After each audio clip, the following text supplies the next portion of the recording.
La justificación es el acto por el cual Dios declara que el pecador que cree en Jesucristo viene a ser justo y aceptable ante Él. Esto porque Cristo ha llevado su pecado en la cruz. La justificación es gratuita, esto es algo totalmente inmerecido. Sin embargo, se efectúa sobre una base de justicia, por cuanto Dios no simplemente pasa el borrador sobre nuestros pecados. Las demandas de su santidad han quedado plenamente satisfechas en Jesucristo, que no habiéndola jamás quebrantado, sino siendo él mismo totalmente santo y justo, llevó en nuestro lugar toda la ira de la ley quebrantada y por toda la iniquidad del hombre.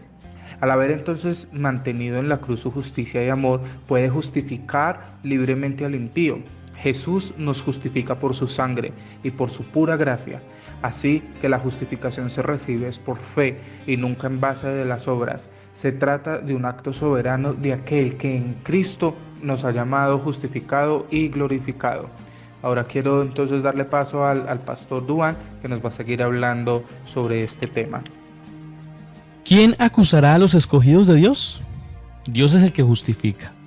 El pecador es acusado por la ley, por Satanás y por su conciencia. No queda solamente librado del castigo por el juez soberano, es declarado justo y hecho más blanco que la nieve.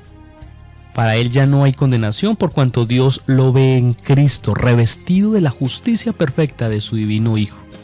Pablo expresa que el pecador es justificado gratuitamente por la sola fe. Desde el momento en que recibe la gracia de Dios, Santiago también explica que la fe produce obras que constituyen la demostración de la realidad de su justificación. El hecho es que la justificación nos es dada desde el mismo momento en que creemos, pues Cristo vivió la vida perfecta que tú y yo necesitábamos vivir, pero que nunca pudimos, y Él sufrió el castigo y la muerte que tú y yo merecíamos para que hoy, al creer en Él, en su vida perfecta, en su obra y resurrección perfecta, tengamos su justificación y su regeneración.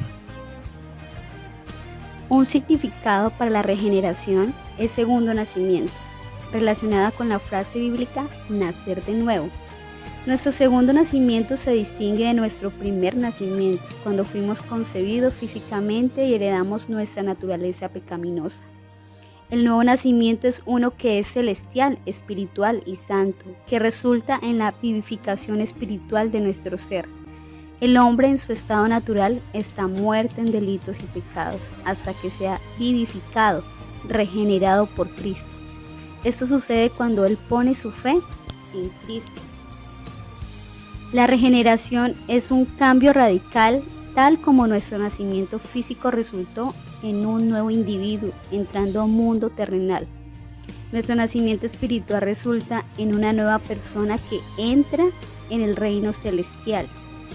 Después de la regeneración, comenzamos a ver, a oír y a buscar las cosas celestiales. Empezamos a vivir una vida de fe y de santidad. Ahora Cristo está formado en los corazones. Ahora somos partícipes de la naturaleza divina, habiendo sido hechos nuevas criaturas. Dios y no el hombre es el origen de esta transformación. El gran amor de Dios y su don gratuito, su abundante gracia y misericordia son la causa del nuevo nacimiento. El gran poder de Dios que resucitó a Cristo de entre los muertos se ve en la regeneración y en la conversión de los pecadores. La regeneración es necesaria. La carne humana pecaminosa no puede permanecer en la presencia de Dios.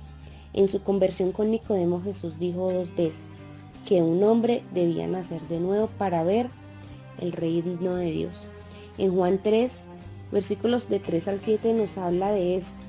La regeneración no es opcional, porque lo que es nacido de la carne, carne es, y lo que es nacido del Espíritu, Espíritu es, lo dice Juan 3:6.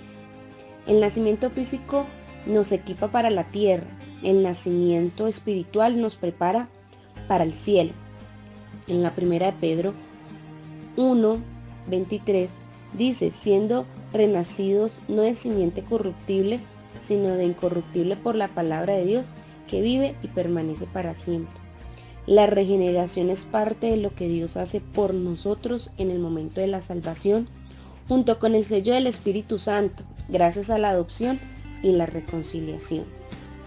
En Efesios 1:13 nos habla que en Él también vosotros, habiendo oído la palabra de verdad, el Evangelio de verdad, vuestra salvación, y habiendo creído en Él, fuiste sellados con el Espíritu Santo de la promesa.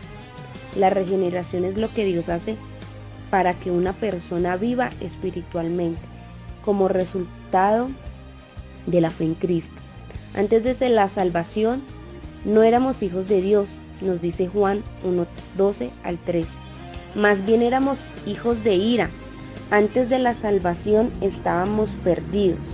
Después de la salvación somos regenerados. El resultado de la regeneración es la paz con Dios, nos dice Romanos 1:5.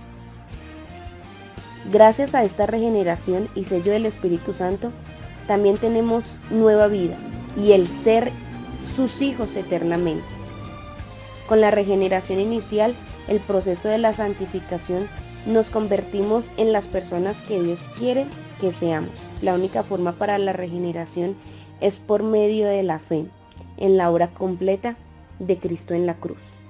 Regenerar el corazón no se logra por la cantidad de buenas obras o por guardar la ley.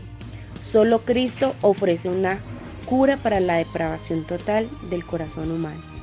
No tenemos necesidad de renovación de forma o de reorganización. Necesitamos un nuevo nacimiento.